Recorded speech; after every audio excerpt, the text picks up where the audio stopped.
Ach, Anna, stell dir mal vor, wenn wir nächstes Jahr wirklich an diesen Strand fahren könnten. Das wäre einfach traumhaft. Aber, naja, bei den Preisen. Ach, wäre es doch schon soweit. Ja, stimmt, Lena. Das wäre wirklich super, wenn wir das machen könnten. Hey, pass auf, du hast gerade den Konjunktiv 2 mehrfach perfekt benutzt. Fahren könnten, wäre traumhaft, wäre es doch schon soweit. Ideal, um einen irrealen Wunsch oder eine Hypothese auszudrücken, oder? Echt? Schon wieder? Manchmal rutscht es einfach raus. Aber im Ernst, Anna, dieser Konjunktiv. Es wäre echt gut, wenn ich den endlich kapieren würde. Wann benutzt man was? Ich komme da total durcheinander. Absolut verständlich. Aber keine Sorge, das kriegen wir hin. Der Konjunktiv ist eigentlich dein Freund, wenn du über Dinge sprichst, die nicht 100% real oder sicher sind. Denk mal so: Indikativ gleich Realität, Fakten. Konjunktiv gleich Vorstellung, Wunsch, Hypothese, indirekte Info. Wollen wir das mal Schritt für Schritt angehen? Oh ja, bitte, ich bin ganz Ohr. Womit fangen wir an? Mit dem, den ich gerade benutzt habe? Dem wäre könnte Ding? Genau, das ist der Konjunktiv 2. Man nennt ihn auch den Träumer- und Höflichkeitskonjunktiv. Wir brauchen ihn vor allem für irreale Wünsche, Bedingungen, Hypothesen. Dein Beispiel? Wenn wir fahren könnten. Oder, an deiner Stelle würde ich das tun, Ratschlag. Starke, oft unerfüllbare Wünsche. Dein Beispiel? Ach, wäre es doch schon Wochenende. Höfliche Bitten, Fragen. Ich hätte gern einen Kaffee. Oder, könnten Sie mir helfen? Irreale Vergleiche. Sie tut so, als ob sie alles wüsste. Und merkt ihr noch diese subtileren Anwendungen? Er ist auch super, um Aussagen abzuschwächen. Ich würde sagen, das ist schwierig. Um Skepsis auszudrücken. Er behauptet, er wäre dabei gewesen. Oder für vorsichtige Vorschläge. Könnten wir eine Pause machen? Okay, das mit der Diplomatie ist gut. Aber heißt das, ich kann Konjunktiv 2 für alles Irreale nehmen? Auch wenn ich kompletten Quatsch erzähle wie ich wäre jetzt gern ein Einhorn mit Glitzerflügeln? Genau. Perfektes Beispiel für die Irrealität. Wenn du ein Einhorn wärst, was ja leider nicht geht, dann passt Konjunktiv 2 wunderbar. Es beschreibt eben die reine Vorstellung. Und jetzt zu deiner Frage von vorhin. Manchmal sagst du hätte, wäre, könnte und manchmal würde tun, würde machen. Ist das egal? Ist Konjunktiv 2 immer mit Würde? Fast. Sehr gute Frage. Die Würde plus Infinitivform ist die häufigste Form, sozusagen die Universalform für die meisten Verben und immer eine sichere Wahl. Aber pass auf, bei den wichtigen Verben haben, sein und den Modalverben können, müssen, dürfen etc. benutzt man fast immer die kürzeren, echten Konjunktiv-2-Formen. Hätte, wäre, könnte, müsste, sollte, dürfte, wollte, wüsste. Also, wenn ich Zeit hätte, nicht würde haben. Das klingt einfach besser. Und eine Stilfrage. Auch bei anderen Verben wie kommen, gehen, finden gibt es diese kurzen Formen. Käme, ginge, fände. Die Würdeform geht zwar auch, aber die kurzen Formen können manchmal eleganter, gebildeter oder nachdrücklicher klingen. Wenn ich das wüsste, hat mehr Wumms als wenn ich das wissen würde. Ah, verstehe. Also würde als Standard, aber die kurzen Formen bei den Basics und als Stil-Upgrade kennen. Das macht's übersichtlicher. Und der andere? Konjunktiv 1? Der Reporter-Konjunktiv? Wofür ist der gut? Genau, der Reporter-Konjunktiv. Seine Hauptaufgabe heute ist die neutrale, distanzierte Wiedergabe von Aussagen anderer, indirekte Rede, besonders in formeller Sprache wie Nachrichten oder Berichten. Beispiel: Der Minister sagt, er sei optimistisch. Statt Indikativ: Er ist optimistisch. Beispiel: Sie behauptet, sie habe nichts davon gewusst. Statt Indikativ: Sie hat. Moment mal, heißt das, wenn ich meiner Freundin erzähle, Peter sagt, er ist krank? Ist das falsch? Muss ich sagen, Peter sagt, er sei krank? Falsch ist es im Alltag nicht. Genau das ist der Punkt, der oft verwirrt. Lass uns das mal gedanklich wie in einer Tabelle gegenüberstellen. Spalte 1. Umgangssprache. Hier benutzen wir total oft den Indikativ. Peter sagt, er ist krank. Das versteht jeder. Spalte 2. Formelle Sprache, Schriftsprache. Hier ist der Konjunktiv 1, sei, habe, die korrekte Form. Er signalisiert deutlicher Distanz. Das sind Peters Worte, nicht unbedingt meine Meinung. Das Problem dabei: Was machst du, wenn die Konjunktiv-1-Form gleich klingt wie der Indikativ Präsens? Zum Beispiel bei Wir kommen, Sie verstehen. Da weiß man nicht, ob es indirekte Rede ist. Deshalb weicht man oft aus. Stell dir in unserer gedanklichen Tabelle eine dritte Spalte vor. Ausweichmanöver. Lösung 1. Häufig. Konjunktiv. Zweite benutzen. Sie sagten, sie kämen. Oder würden kommen. Lösung 2. Auch häufig. Würdeform. Sie sagten, sie würden kommen. So wird es wieder eindeutig. Also, Konjunktiv 1. Das Verstehen ist wichtig. Im Alltag darfst du aber oft den Indikativ nehmen. Konjunktiv 1 zu nutzen, zeigt aber ein höheres Niveau und manchmal muss man ausweichen, wenn es unklar wird. Boah, das war jetzt echt eine Erleuchtung. Das mit dem Ausweichen und der gedanklichen Tabelle ist ein super wichtiger Hinweis. Also Konjunktiv 1 als neutraler Reporter, Konjunktiv 2 als Träumer oder für Höflichkeit. Langsam sehe ich klarer. Super. Achtung, kleine Falle noch. Nach damit steht im Deutschen meistens der Indikativ. Also, ich erkläre es dir, damit du es verstehst. Denk dran, hier nicht den Konjunktiv zu benutzen. Oh, danke für den Hinweis. Das mit damit hätte ich sonst sicher falsch gemacht. Und wie ist das mit der Zukunft? Wenn ich sage, wenn du morgen Zeit hast? Oder sobald ich fertig bin? Braucht man da auch Konjunktiv? Wieder ein super Punkt. Im Deutschen gibt es keinen extra Zukunftskonjunktiv für solche Sätze.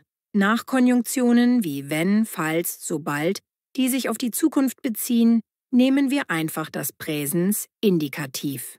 Beispiel: Wenn du Zeit hast, Präsens, ruf mich an. Beispiel: Sobald ich fertig bin, Präsens, komme ich.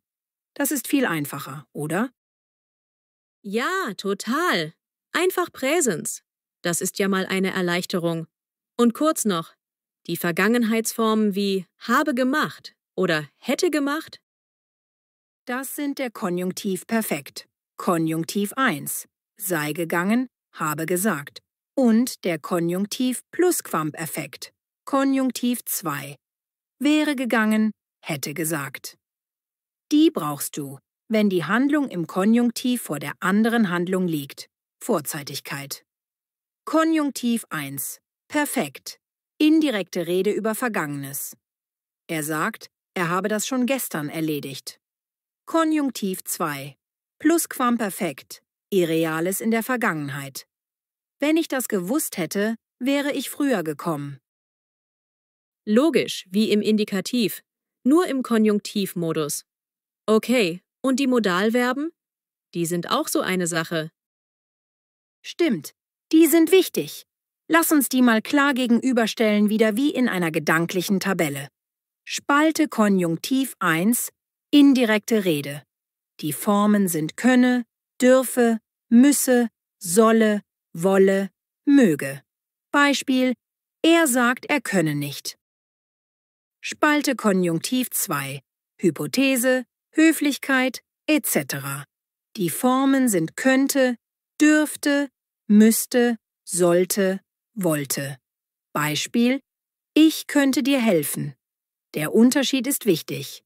Könne, er sagt, er kann, ist nicht könnte. Es wäre möglich. Super, diese gedankliche Tabelle hilft, die direkt nebeneinander zu sehen. Ich glaube, ich bin jetzt bereit für ein paar Testfragen. Vielleicht wieder mit kleinen Situationen? Perfekte Idee. Szenario-Quiz. Los geht's. Stell dir vor, du erzählst mir später von unserem Gespräch. Du sagst: Anna erklärte mir, wie der Konjunktiv funktionieren. Welche Form passt hier gut für die indirekte Rede? Konjunktiv 1. Indirekte Rede. Anna erklärte Vergangenheit. Konjunktiv 1 von funktionieren. Wie der Konjunktiv funktioniere. Oder umgangssprachlich funktioniert. Genau. Funktioniere ist der korrekte Konjunktiv 1. Sehr gut. Du bist in einem Café und dein Kaffee ist kalt. Du möchtest höflich um einen neuen bitten. Wie sagst du das? Entschuldigung, ich. Gern einen warmen Kaffee. Konjunktiv 2. Höfliche Bitte. Höfliche Bitte. Konjunktiv 2 von haben. Ich hätte gern einen warmen Kaffee. Perfekt.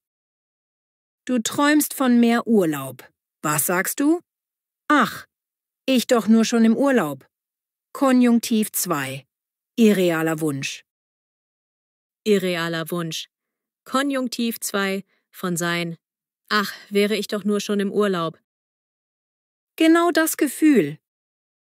Du planst mit einem Freund fürs Wochenende. Bedingung für die Zukunft. Es am Samstag schön. Sein. Pressens. Wir an den See. Fahren Pressens. Zukunft nach wenn. Braucht nur Präsens. Wenn es am Samstag schön ist, fahren wir an den See. Exzellent aufgepasst. Du berichtest, was du über Maja gehört hast. Ich habe gehört, Maja. Gestern Abend sehr müde. Sein.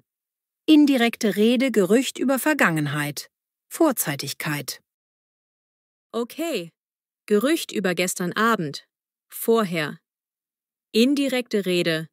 Konjunktiv 1 perfekt wäre sei gewesen. Konjunktiv 2 Plusquamperfekt wäre gewesen. Was passt besser bei Gerüchten?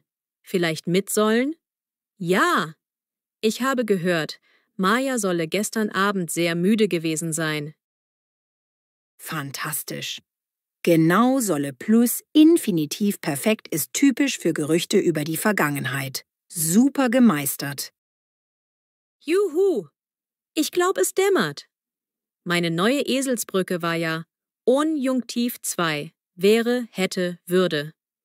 Der Träumer Höflichkeitskonjunktiv für was wäre wenn.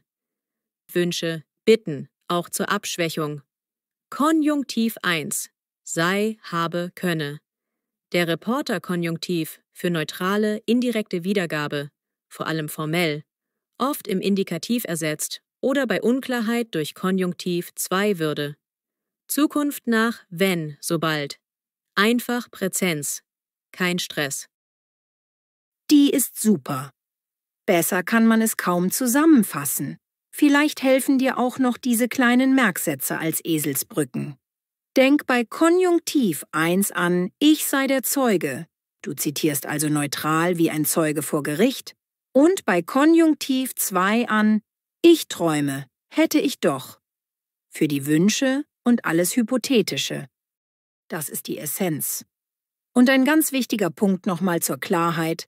Wenn der Konjunktiv 1 wie der Indikativ Präsens klingt, du erinnerst dich, bei wir, sie und oft ich, dann ist es oft schlauer, auf den Konjunktiv 2 oder die Würdeform auszuweichen. So weiß jeder sicher, dass es indirekte Rede ist. Jetzt heißt es anwenden und hinhören. Und damit das leichter fällt, hier noch ein paar konkrete Praxistipps. 1. Nachrichten umschreiben. Nimm Zitate. Indirekte Rede mit Konjunktiv 1. 2. Wunschliste, Konjunktiv 2. Schreib deine Träume auf. 3. Höflichkeitssätze, Konjunktiv 2. Formuliere Bitten, Fragen für Alltagssituationen. 4. Was wäre wenn? Vergangenheit. Konjunktiv 2, Plusquamperfekt. Spiel mit verpassten Chancen. Und als Bonus noch feste Redewendungen zum Merken. Ich hätte da mal eine Frage. Es wäre nett, wenn Sie. Wäre es möglich, dass.